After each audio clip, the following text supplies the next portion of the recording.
C'est donc Françoise Gris qui va nous accompagner. Bonjour Françoise, donc vous étiez venue au printemps dernier, mais je peux quand même rappeler dans l'ordre la branche France d'IBM, celle de Manpower et Pierre et Vacances, et maintenant vous êtes administratrice de société. Et puis Jérôme Mathis, salut Jérôme, prof d'économie à Dauphine. Françoise, mais vraiment cache comme ça cette histoire de diriger dans la tempête, cette histoire d'essayer de garder un cap, encore faut-il en avoir un. Enfin, voilà. Votre expérience, elle dit quoi là-dessus ? Alors moi, j'ai traversé quelques crises. Par définition, elles sont toutes différentes. Vous en avez traversé une sacrée crise à la tête de Pierre et Vacances, quand même. Ouais, alors celle-là. Celle-là, ouais. Et avant Manpower, au moment de la Great Recession.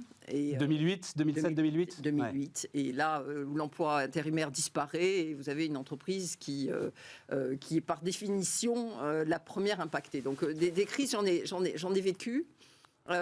Évidemment, pas forcément de l'ampleur et de la complexité de celle qu'on vit aujourd'hui, parce que je trouve que le sujet géopolitique, c'est un sujet qui a encore une autre dimension et un autre impact sur l'entreprise et qui présente un niveau d'incertitude pour les dirigeants qui est supplémentaire. Hein. Qu'est-ce que je fais avec ? C'est plus compliqué que le Covid, en fait. Ah oui. Vu de mon point de vue, largement. Parce que le Covid, c'est beaucoup d'opérationnel. C'est le chemin qu'on doit trouver avec ses collaborateurs, ses managers, ses clients. Savoir ce qu'on fait avec ses intérêts à Taïwan ou en Chine en ce moment, par exemple. Vous pouvez lire toute la presse et prendre tous les conseils. À la fin, il y a un pari. Alors le pari, en général, on ne le prend pas tout seul, on le prend avec un conseil d'administration. Mais enfin bon, c'est pas des décisions sur lesquelles on peut peser aussi facilement le pour et le contre. Et il y a une probabilité de matérialisation qui est totalement différente.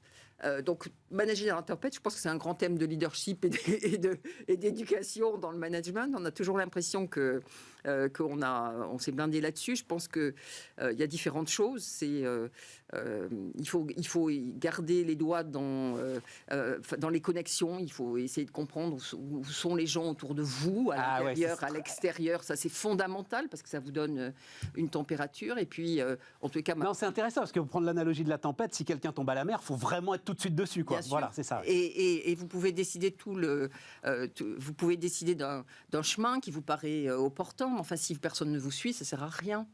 Donc, savoir la capacité de votre équipe, par exemple, à comprendre les paradoxes, les contradictions qu'on est obligé de gérer, ça, c'est vraiment très important. Et en même temps, il y a un certain nombre de décisions qu'on prend tout seul, en général. On prend les inputs et puis après, il faut prendre une décision. Et celle-là, si vous faites la somme des opinions qu'on vous donne, vous êtes en général à un point neutre, négatif, pas forcément au bon endroit. Et il faut quand même y aller, quoi, et prendre une décision. Donc c'est une course qui est particulière parce que à la fois un chemin d'équipe et en même temps quelque chose qui est très solitaire pour les dirigeants, je pense. Ouais, c'est très intéressant. Pendant que tu parlais, je traduisais ça en Emmanuel Macron. Parce que la séquence, elle est quand même intéressante. C'est-à-dire que, notamment sur la réforme des retraites, qui est visiblement, si on cherche un cap, par exemple, c'est visiblement le cap qu'il veut garder, alors qu'on croyait qu'il l'avait abandonné. Et puis, il semble, je l'ai cité, notamment Cécile Cornudet dans Les Échos la semaine dernière, a écrit de manière très très claire qu'il avait demandé à ce qu'on arrête la petite musique du renoncement autour de la réforme des retraites. Mais tu as l'impression qu'il a fait ce que tu dis, c'est-à-dire d'abord j'écoute un petit peu à droite à gauche le pays, machin, où sont les lignes de fracture, qu'est-ce qu'on peut encaisser, qu'est-ce qu'on peut pas encaisser. Et puis on va voir. Pour l'instant, il n'a toujours rien dit. Et à un moment, on y va. Alors oui, sans doute. Je pense que lui, en plus, il a un poids des médias qui est absolument monstrueux. C'est-à-dire que ce que n'a pas, en général, un chef d'entreprise, il vit pas avec la une des journaux tous les matins, avec une opposition qui... Pense à Total, pense à Patrick Pouyanné. Oui. Mais enfin... Oui, pas tous. Non, mais je suis d'accord. Pas l'ampleur de la pression qui est mise sur le gouvernement. Mais oui, après, il a... Écoutez, est-ce qu'il a entendu? Je ne sais pas. C'est toute la difficulté, c'est de ce paradoxe. C'est j'écoute, j'entends, mais à la fin, je prends une décision et je garde le cap ou pas, j'amende ma route ou pas. Et ça veut dire qu'il faut que dans l'entreprise aussi, tu aies les bons réseaux. Ah, mais bien sûr, et c'est ça qui est extrêmement difficile parce que évidemment, le terrain, les managers, tout ça ne pensent pas nécessairement de la même façon. Il y a des filtres, il y a des voilà. Donc bien sûr, C'est la difficulté d'écouter. Jérôme? Ces forces qui s'annulent, dont parle Françoise, on les retrouve bien sûr à l'échelle nationale, en politique. Bien sûr. Il y a une forme d'urgence à réformer le pays.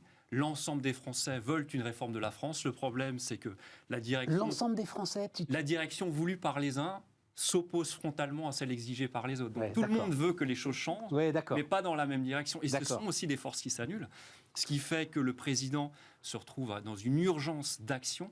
En revanche, et là il y a un paradoxe, on lui demande d'agir, mais en douceur, parce qu'on a peur, bien sûr, des mouvements sociaux. C'est quand même un président qui a été marqué au fer rouge par le mouvement des Gilets jaunes. Donc il faut réformer le pays, mais il ne faut pas trop bousculer non plus la population qui pourrait très rapidement descendre dans la rue sur des questions sociétales majeures. Réforme des retraites, mais il y a aussi assurance chômage. Enfin, il y a tout un volet de réformes sociales qui doivent être entreprises et sur lequel le gouvernement marche bien sûr sur des œufs. Il y va quand même en douceur. Jérôme, quand tu regardes le calendrier qui est donné. Ah, mais il n'y a pas de calendrier sur la réforme des retraites. Non, mais par exemple, sur la fin des régimes spéciaux, on dit pour ceux qui partent actuellement à 52 ou 55 ans en retraite du fait qu'ils soient rattachés à la SNCF ou d'autres organismes comme la RATP, eh bien on leur dit finalement c'est que pour les gens qui seraient nés après 1980 qu'on commencera à faire des choses. Donc c'est quand même étaler largement des réformes pour faire les choses en douceur. Ça, Jérôme, alors ça c'est un truc chez les économistes libéraux qui m'énerve un peu, cette histoire de régimes spéciaux. Ces régimes spéciaux, c'est un contrat. Oui. C'est un contrat qui a été passé entre un salarié et sa direction. Au moment de son embauche. Au moment de son embauche. Oui. Bon, il est tout à fait normal que si l'une des parties contractantes n'est pas d'accord pour modifier le contrat, eh ben, on prenne le temps de rendre les choses acceptables. Mais c'est pas du tout une... Tu vois, c'est vendu comme... Non, t'es pas d'accord, Françoise? C'est-à-dire, le problème, c'est que le salarié, il n'est pas indivisible. C'est-à-dire que celui avec qui on a passé un contrat, c'est pas celui qui paye. Donc, parce que c'est son successeur. Mais oui, mais c'est le contrat. Moi, j'ai un contre-exemple à t'opposer frontalement. Dans ce cas-là, les fonctionnaires auraient pu dire « nous sommes contre le gel du point d'indice pendant 10 ans ». Puisque le contrat du temps de leur embauche, le point d'indice n'était pas gelé. Non, je crois que... Mais ils l'ont dit qu'ils étaient contre le gel du point d'indice. Le gel a quand même eu lieu. Le gel a quand même eu lieu. Oui, non, mais à un moment, effectivement. Je ne reproche pas à des gens de s'arc-bouter contre des réformes qui les desserviraient. C'est tout à fait humain et naturel. Je le respecte. Je dis simplement qu'il faut quand même parfois réformer, malgré cela. Mais attends, donc un contrat... Non, mais prenons le cas d'un fonctionnaire qui est embauché pour les 40 prochaines années. Au moment où il signe son contrat, il y a des conditions. Il est normal que pendant les 40 ans de sa vie active, il y ait des réformes qui soient mises en place parce que les données du pays vont changer, ne serait-ce que des données démographiques qui sont si chères au calcul des retraites. Je veux revenir sur ta phrase, il faut réformer le pays. Moi, je suis je suis un peu à front renversé sur cette histoire. D'accord. La réforme des retraites, j'ai fait l'année dernière, on va en refaire d'ailleurs, une flopée d'émissions, on n'en a pas besoin. Ça, c'est ton point de vue. Pour moi, on en a besoin. C'est arithmétiquement, on n'en a pas besoin. Tu as besoin d'accélérer tout petit peu la réforme Touraine. Alors, selon quels critères on n'en a pas besoin? Toi, tu parles d'un équilibre macroéconomique entre ce que l'on récolte d'un côté et ce que l'on dépense de l'autre. Exactement, l'équilibre des régimes. Je vais bien au-delà. Je te parle du coût du travail. Tu sais que, je l'ai déjà dit ici, 14% du PIB, c'est ça? Pour parler de mon cas personnel, mais je cotise plus pour les caisses de retraite que pour mon propre compte bancaire. Quand mon employeur, l'État, je suis fonctionnaire, me verse 1 euro sur mon compte bancaire, il verse 1,10 € aux caisses de retraite. Qu'est-ce que ça veut dire? Ça veut dire que le coût de mon employabilité, il est énorme et il participe au chômage. Donc, quand on élargit un petit peu le spectre, voilà, on vient sur des raisonnements qui fait que ceux qui pèsent comme ça sur les épaules des actifs... Alors, l'idée, c'était de mettre en place la CSG. C'est ce qu'on avait fait dans les années 90. Et puis ensuite, quand on augmente peu à peu la CSG, ce qui fait que le financement du système de retraite ne pèse pas exclusivement sur les épaules des gens qui travaillent, mais aussi sur les retraités, ceux qui ont du capital en bourse, etc. Quand on l'augmente, ça te crée du mécontentement. Je rappelle que les retraités qui étaient venus gonfler le rang des Gilets jaunes, c'était du fait que la CSG s'alourdissait. Donc voilà, ce sont des grands enjeux quand même. Bonne réponse. C'est pas mal les profs d'éco. Alors après, je pense que, oui, bien sûr. Après, réformer, c'est des sujets qu'on va évoquer. Ouais, parlons du travail puisque tu veux en parler. Justement. Oui, par exemple le travail et l'assurance chômage, c'est quand même pas des sujets d'hier. Hein. Des sujets qui ont été largement labourés, sur lesquels on a essayé de faire mieux. Il y a eu de multiples réformes dans tous les sens. Donc Je pense qu'on a quand même un petit sujet de vocabulaire et de communication, et ça c'est le sujet des médias. C'est-à-dire que, est-ce qu'on a besoin de réformer l'assurance chômage ou est-ce qu'on a besoin de faire progresser l'efficacité du système. Et pour moi, si on était un peu moins blanc ou noir dans notre expression, ça commence par ça, hein, les transformations. La communication, on aurait moins de chances de braquer des gens sur des sujets de dogmes, de principes, etc.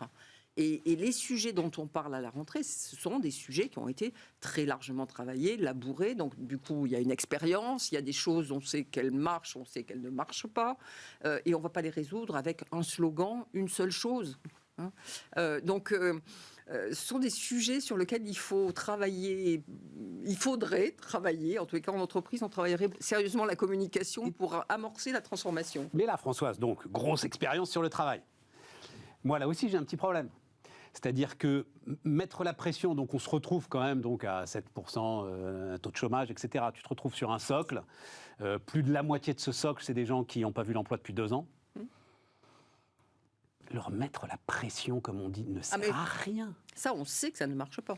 C'est-à-dire que toutes les contraintes qui consistent à dire au bout de 3 offres d'emploi ou machin, etc., on vous coupe les droits, ça on oublie, ça ne marche pas. Et on a déjà expérimenté, d'autres l'ont expérimenté, etc. Donc le sujet il faut mettre un peu de pression sans doute, mais à condition qu'il y ait un accompagnement et un accompagnement pertinent. Le grand machin qui consiste à dire alors on va trier les fichiers et puis tous ceux qui ont fait de l'hôtellerie-restauration un jour, on va les positionner sur des jobs d'hôtellerie-restauration. Oui, on alors peut espérer juste que Pôle emploi les fait. Juste donner l'info là-dessus que je la retrouve. Oui. Donc, le gouvernement demande à Pôle emploi de travailler à un plan tension qui ciblerait tous les chômeurs employables dans les 23 métiers en tension, comme... Oui, selon 3 secteurs, en gros, c'est hôtellerie-restauration, santé, action sociale et transport. Voilà, transport de voyageurs et de marchandises. Alors attends, je donne les chiffres. Ouais. Au vu des chiffres indiqués, ce vivier, donc par le ministère du Travail, est estimé à 218 167, ça me fait toujours marrer, moi, la précision du truc. 218 167 chômeurs dans l'hébergement-restauration, à comparer aux 83 455 offres d'emploi proposées dans ce secteur au premier trimestre, 160 768 dans la santé pour 71 390 offres d'emploi et 143 014 dans le transport entreposage pour 24 350. Donc grosso modo, il y a 500 000 chômeurs dans ces 3 secteurs et il y a 200 000 postes à pourvoir. Voilà. Donc tu te dis que ça doit matcher à un moment, quoi. Ça doit matcher, mais il y a une contradiction parce que le gros, je pense, des troupes de ces chômeurs, ce sont essentiellement des gens qui veulent une reconversion professionnelle. Pendant le Covid, les gens qui travaillent dans l'hôtellerie-restauration disaient « je ne veux plus y retourner ». Pourquoi ? Parce que les conditions de travail sont tout à fait déplorables. Je rappelle quand même que les Français travaillent en moyenne 1500 heures par an, mais que dans l'hôtellerie-restauration, c'est le secteur où on travaille le plus, c'est 2500 heures par an. La plupart, enfin pas la plupart, mais le gros des troupes... notion de... Oui, on travaille énormément dans ces secteurs-là. Souvent, d'ailleurs, des gens qui sont rémunérés au minimum légal, ou pas beaucoup plus. Si on élargit à 1,2, là, pour le coup, fois le SMIC, on a le gros... Là, les augmentations de salaire sont tombées, là. Oui, mais alors justement, parlons-en. D'accord. Donc il y a ça. On est souvent rémunéré autour du minimum légal. Toutes les heures ne sont pas payées. Discutez avec un serveur de café, il vous dira « moi, mon patron arrête le chronomètre à telle heure alors que je suis encore là à ranger les tables et les chaises ». Exactement. Donc ce sont des conditions comme ça presque de précarité du travail. D'un côté, c'est là où je trouve qu'il y a une contradiction, c'est que bien sûr, au vu de la conjoncture, on aimerait encourager ces gens à ne pas aller dans une reconversion professionnelle, à y rester. Et de l'autre, on a quand même à la tête de l'État le président Macron qui a mis en place un accompagnement de la reconversion professionnelle. Aujourd'hui, un expert comptable de 45 ans qui veut arrêter et qui veut se mettre à travailler le bois pour ouvrir une menuiserie, eh bien, il peut cumuler le statut d'auto-entrepreneur et son chômage. C'est inédit. C'est depuis 2 ans que c'est comme ça, parce que l'État décide de mettre le pied à l'étrier pour ceux qui veulent la reconversion professionnelle. Et dans ces secteurs-là, on ne peut pas se le permettre. C'est un luxe qu'on ne peut pas se payer. Donc comment va-on faire ? Alors, il y a mais de toute façon, on a supprimé l'esclavage. Le gars, s'il ne veut pas y aller, il n'ira pas. Oui, mais donc, il faut revaloriser. Mais alors, est-ce que le consommateur va accepter de payer plus cher la facture quand il va au restaurant ou quand il va à l'hôtel ? Parce que ce n'est pas aux contribuables de payer cela. C'est aux consommateurs d'accepter des Il prix. y a pas, alors là, je le dis Plus très élevé. vite parce que malheureusement, les restaurateurs, les hôteliers avec lesquels je parle sont peut-être pas représentatifs de la profession. Oui. Il n'y a pas que le salaire. Pour le coup, les conditions de travail et notamment Le volume ce fameux horaire, double dont je horaire, parlais, etc. oui, d'accord. Ok. Là, Oui. d'énormes efforts ont été faits. Disons-le d'un mot d'ailleurs, la digitalisation, les nouvelles technologies permettent des plannings beaucoup plus intelligents et des gestions beaucoup plus intelligentes des temps de travail. Donc ça peut aussi améliorer les choses. Reste à savoir si Une gestion qui serait plus intelligente. 10 avec les nouvelles- restaurateurs parisiens intelligents font pas évidemment la totalité de la profession. Une gestion, à mon sens, plus intelligente, mais vous allez me trouver excessif dans mon exercice d'économiste, en utilisant les nouvelles technologies, ce serait de faire des prix en fonction de la fréquentation de l'établissement. Il n'est pas normal que le Le samedi yield soir... management Non, mais il est du resto. Voilà, il n'est pas normal que le samedi soir, on ne fait ça puisse très bien. pas accéder à certains restaurants parce qu'il n'y a plus de place, et que quand on y va dans certaines heures de la semaine, eh bien, il y a plus de serveurs que de clients. Ça ne va pas, il y a quelque chose qui ne va pas. Donc un menu, je ne sais pas, qui serait affiché Excellent. sur le téléphone avec des prix qui varient en fonction des heures de fréquentation. Pourquoi pas? Mais bon, c'est peut-être excessif Non, aux oreilles de c'est certains. super intéressant parce que Mais- comme ça en plus tu peux, t'as pas cette espèce de coup de feu. Tu lises tout, et tu puis lises voilà. tout. Voilà. Oui, enfin, Françoise. ça existe. Deux, Comment ça, Non, non, ça ça existe existe en partie, Mais pas à ce point-là. pas à ce Oh, point-là. Le Et samedi ce soir, on ne point-là- paye pas plus cher que le Le jeudi saucisse soir. purée le samedi soir est le même prix que le samedi à Oui. 15h dans les brasseries. Je ne suis pas sûre. Il y a des menus qui existent en semaine et qui n'existent. On le fait différemment. Ah ouais. Archaïquement, on va dire, mais pas encore avec les nouvelles technologies. L'idée, ce serait d'avoir simplement des prix qui varient sur son téléphone portable. on Mais scanne ça, la- ça se traduit par une pression supplémentaire sur les collaborateurs. Faut pas rêver. Hein. Pourquoi, Françoise Parce que on va leur dire, du coup, vous venez à ce moment-là. C'est ce qui se passe sur les caissières des supermarchés, c'est-à-dire qu'on leur donne 2 heures un jour, Oui. 2 heures un autre truc, etc. Et ça sera potentiellement mieux rémunéré. peut-être mieux rémunéré, mais c'est pas ça qui va changer les conditions de globalement, la flexibilité qu'on leur demande. Donc, il faut faire un petit peu attention avec Non, mais ces si ça trucs. permet aux restaurateurs d'augmenter les salaires, c'est une solution. Moi je trouve ça super intéressant. Moi. J'achète le yield management du. Pour l'attractivité de Saucisse l'emploi, un purée. dernier mot quand même, parce qu'on est face à un pendule, à mon sens, qui oscille entre amélioration de l'attractivité de l'emploi, donc potentiellement hausse de salaire. Il n'y a pas que les horaires, le salaire en fait partie. Et puis, une fois que l'écart est trop élevé, eh bien, il faut réduire la pauvreté. Et pour cela, on revalorise le chômage et les aides sociales qui sont allouées aux inactifs. Et on est constamment dans ce pendu qui oscille d'un point à un autre. Françoise, France Travail. Donc là, c'est le début c'est le top départ pour France Travail. Donc on va avoir 2 mois de concertation. Il y a je crois que c'est pas un haut commissaire, c'est un ambassadeur qui a été nommé ou un haut commissaire. Il était haut commissaire. Haut commissaire, ouais, allez, un haut commissaire.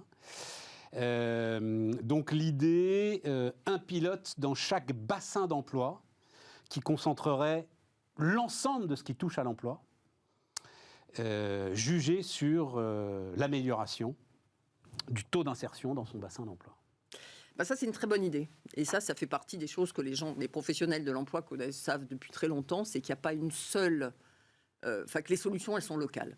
Hein, et que c'est localement que l'on peut, de façon pertinente, diriger des gens vers des endroits où il y a des postes, et que c'est localement où on peut trouver les gens qui accompagnent correctement, mobiliser les entreprises, etc. Donc ça, c'est une très bonne idée. C'est un peu l'inverse de ce qui a été fait lorsqu'on a créé Pôle emploi, en faisant une espèce de grosse machine nationale. Ouais, mais Pôle emploi. Ah oui, c'était une absurdité, parce que tu fusionnais quand même celui qui payait les allocs et celui qui aidait à la recherche d'emploi. Ça semble pas idiot quand même. 2 métiers qui ont juste rien à voir l'un avec l'autre. Ce qui était important, c'était de connecter les deux choses. Ouais, pas de les fusionner. Les fusionner, ça a amené d'abord un renchérissement global de l'ensemble de la machine. Et 2, les métiers n'étaient pas fongibles. Donc, de toute manière, voilà. Donc, et ça, Dieu sait qu'on en avait discuté à cette époque-là. Puisque j'ai connu une petite expérience à Pôle emploi, très sympathique pour le coup, mais effectivement, j'avais une conseillère qui me le disait comme ça, qui me disait « Ah, moi, les allocs, j'y connais rien. On peut discuter ensemble de votre projet professionnel, mais alors les allocs, là, je sais pas. Malheureusement, il n'y avait que les allocs qui m'intéressaient, parce que mon projet professionnel, j'avais une assez claire idée. Donc voilà, il a fallu que je me renseigne ailleurs. Ouais, tu as raison. Donc, les connexions, coordination, etc., oui, bien sûr, évidemment, avec les régions indispensables, parce que c'est eux qui détiennent une grosse partie des budgets de formation. De formation et de RSA. et de RSA. Et donc, enfin, ça, c'est plutôt au niveau du département d'ailleurs, un petit sujet administratif. Et donc, faire en sorte que les gens se coordonnent, ça ne peut être que au niveau du bassin d'emploi, qui n'est pas une région. Bassin d'emploi, dans une région, il y a plusieurs bassins d'emploi.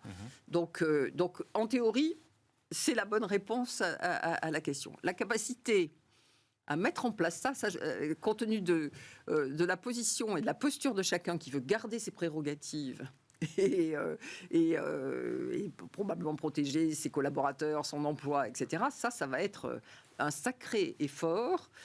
Mais bon, voilà, on va voir. Et pour le moment, chacun est un peu sur sa réserve. Mais très bonne idée que de se dire, c'est au niveau du bassin d'emploi, il faut regrouper les différents moyens pour en faire quelque chose de cohérent au service d'une trajectoire d'un demandeur d'emploi. Jérôme ? Pas grand-chose à rajouter. Alors, je veux ton sentiment sur cette histoire, parce que tiens, je veux lui rendre hommage d'ailleurs, Emmanuel Le Chypre, avec lequel j'ai beaucoup travaillé à BFM Business et qui a lui-même pas mal bossé sur ces questions de chômage et de retour à l'emploi, défend, alors très libéral et tout ce qu'on veut, mais défend alors avec une immense vigueur l'idée qu'il faut bien rémunérer un chômeur si on veut qu'il trouve du travail. Et notamment, cette idée que je trouve très intéressante, pour maintenir la compétitivité du pays, ne pas forcer un gars qui est diplômé à aller faire la plonge dans un restaurant. Bien sûr, on en a déjà parlé, de l'appariement, de la formation et du retour à l'emploi, bien sûr, ces questions. Et donc il y a ça aussi dans cette réforme de l'assurance chômage, toujours une espèce de petite forme de stigmatisation qui est peut-être pas très efficace pour convaincre pour le pays. Ceux qui cotisent, parce que ceux qui cotisent et qui sont jamais au chômage se diront il y a beaucoup d'aléas moraux, il y a des gens qui se mettent au chômage alors qu'ils pourraient travailler, etc., et qui peuvent être réfractaires à cela. Il faut quand même rappeler que la croissance dont tout le monde bénéficie crée mécaniquement du chômage. La croissance, c'est quoi ? C'est être plus efficace, plus productif dans son emploi. Et ça veut dire des manières, des transformations sur le travail. Les sociétés qui se refusent au chômage créent très peu de croissance parce qu'on n'est pas assez suffisamment en mutation. Donc, si vous voulez, le chômage, il faut le voir aussi comme un dégât occasionné par la croissance. Et l'un ne va pas sans l'autre. Donc, ceux qui travaillent bénéficient bien sûr de la croissance, avec notamment une meilleure rémunération. Il faut qu'ils acceptent de plus cotiser aussi, potentiellement, pour les chômeurs et accompagner ceux qui doivent continuer à se former. Il y a bien sûr toujours des problèmes de surveillance. À quel point vous avez potentiellement un maçon... des effets de bord, tu peux pas... Alors, c'est pas que des effets de bord, parfois c'est du gros volume. Vous avez un maçon qui va prétendument être au chômage, mais qui en fait va travailler au black sur un chantier, ne serait-ce qu'un chantier de particulier, par exemple.